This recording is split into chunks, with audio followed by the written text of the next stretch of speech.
சாத்தனூர் அணையிலிருந்து நீர்த்திறப்பு 10,000 கனஅடியாக அதிகரிக்கப்பட்டிருக்கிறது. தென்பெண்ணை ஆற்றின் குறுக்கே உள்ள சாத்தனூர் அணையிலிருந்து தற்போது நீர்த்திறப்பு என்பது 10,000 கனஅடியாக அதிகரிக்கப்பட்டிருக்கிறது. ஏற்கனவே நீர்வளத்துறை எச்சரிக்கை விடுத்தது. நீர்த்திறப்பு என்பது படிப்படியாக அதிகரிக்கப்படும். இதனால் கரையோர மக்கள் பாதுகாப்பாக இருக்குமாறு ஒரு அறிவுறுத்தலை சற்று முன்பாக அறிவித்திருந்த நிலையில் தற்போது நீர்த்திறப்பை 10,000 கனஅடியாக அதிகரித்திருக்கிறது. ஏற்கனவே பெஞ்சல் புயல் பாதிப்பின் போது சாத்தனூர் அணையில் முன்னறிவிப்பின்றி தண்ணீர் திறக்கப்பட்டதாக எதிர்க்கட்சிகள் கடுமையான குற்றச்சாட்டை முன்வைத்தன. இந்த நிலையில் இன்று காலை முதலே தொடர்ச்சியாக மழை பெய்து வரும் நிலையில் சாத்தனூர் அணையிலிருந்து படிப்படியாக நீர்த்திறப்பு என்பது அதிகரிக்கப்படும் என நீர்வளத்துறை அதிகாரிகள் தெரிவித்திருந்தனர். இந்நிலையில் நீர்த்திறப்பு என்பது தற்போது 10,000 கனஅடியாக அதிகரிக்கப்பட்டிருக்கிறது.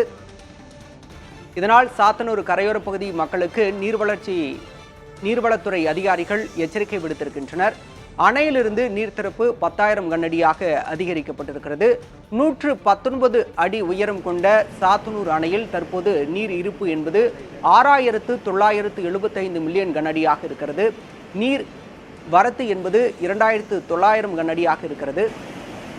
தற்போது நீர் திறப்பு என்பது 10,000 கனஅடியாக உள்ளது.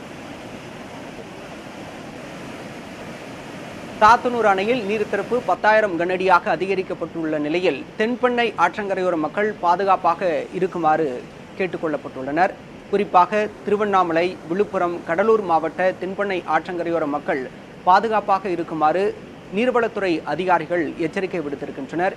ஏற்கனவே பெஞ்சல் புயல் பாதிப்பின் போது சாத்தனூர் அணையில் திறக்கப்பட்ட நீரால் அதிக அளவு வெள்ளம் ஏற்பட்டது. இதனால் 4 மாவட்ட மக்கள் கடுமையான பாதிப்பை சந்தித்தனர். தற்போது முன்னெச்சரிக்கை நடவடிக்கையாக சாத்தனூர் அணையிலிருந்து படிப்படியாக நீர்த்திறப்பு என்பது அதிகரிக்கப்பட்டிருக்கிறது. இதனால் கரையோர மக்கள் பாதுகாப்பாக இருக்குமாறு தென்பெண்ணை ஆற்றங்கரையோர மக்களுக்கு நீர்வளத்துறை அதிகாரிகள் எச்சரிக்கை விடுத்திருக்கின்றனர்.